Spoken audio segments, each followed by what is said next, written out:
I tried GoodDollar wallet app for 7 days. Here's the shocking truth.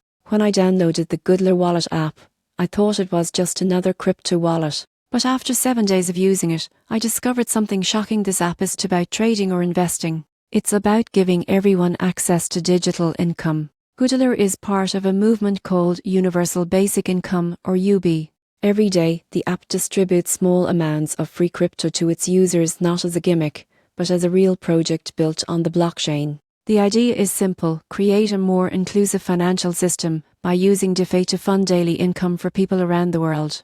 The setup process was fast. I created an account, verified my email, and that was it. Each day, I claimed my GoodDollar tokens directly from the app.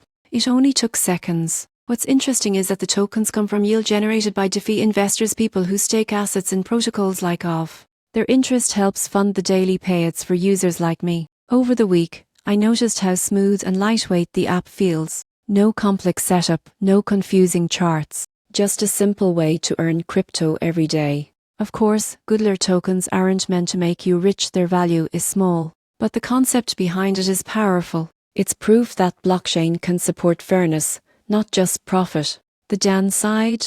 The token's value depends on adoption, and it's not yet listed on major exchanges. Still, the mission is bigger than speculation. By day 7, the shocking truth hit me. GoodDollar isn't just a wallet, it's a social experiment in economic equality. It shows that crypto can do more than make millionaires. It can empower people everywhere. If you've ever wondered what real-world impact blockchain can have, GoodDollar might just open your eyes.